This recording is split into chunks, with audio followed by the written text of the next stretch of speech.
အနေနဲ့အများအားပြောခဲ့ Arrogant Dream ပေါ့နော် Arrogant အိမ်မက်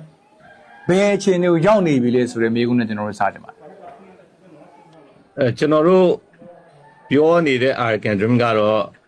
တော်တော်လေးတော့ခရီးရောက်လာခဲ့ပါပြီစိန်ခေါ်မှုတွေကလည်းတပြိုင်နက်တည်းအများကြီးကိုရင်ဆိုင်နေရတဲ့အချိန်ဖြစ်တယ်ဒီစိန်ခေါ်မှုတွေကိုအများကြီးဖြစ်လာတာကိုကြည့်ချင်းအဖြစ်ကျွန်တော်တို့ဟာတော်တော်ခရီးရောက်နေပြီဆိုတာကိုသိမှတ်ပြုလို့ရပါတယ်အဲ့ခီးရောက်တယ်ဆိုရင်အဲ့ခီးရောက်တယ်ဆိုတဲ့ဟာကိုအသေးစိတ်ပြောပြလို့ရမလားဘယ်အချိန်တွေရောက်နေလဲဘယ်ခီးကိုရောက်နေတာလဲရခိုင်ပြည်သူတွေအတွက်ရခိုင်ပြည်သားတွေအတွက်ကိုမျောလင်းချက်တွေကပါတယ်သူတို့အိမ်မက်တွေပါတယ်အဲ့ဒါကိုအဲ့ဒီဟာတွေကိုဗိုလ်ချုပ်တို့ကဘယ်လိုဖြည့်ဆည်းပေးမှာလဲဆိုတာလေးအသေးစိတ်သိလို့ရမလား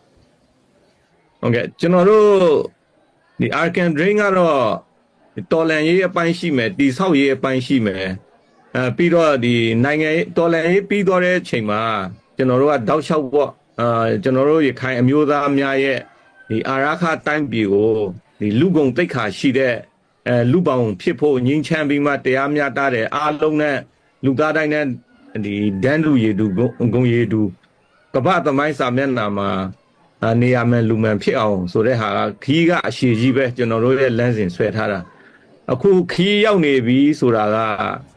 ကျွန်တော်တို့ပြည်သူတွေရဲ့စုစည်းညီညွတ်မှုတော်လှန်ရေးတိုက်ပွဲပြီးမှကြိုးစားနိုးကြအဲ့ဒီအခြေခံအပိုင်းမှာတော်တော်လေးခီးရောက်လာပြီဆိုတာကိုကျွန်တော်တို့ပြောချင်းဖြစ်တယ်နောက်လဲလှုပ်ရှားတွေကတော့အများကြီးရှိနေပါသေးတယ်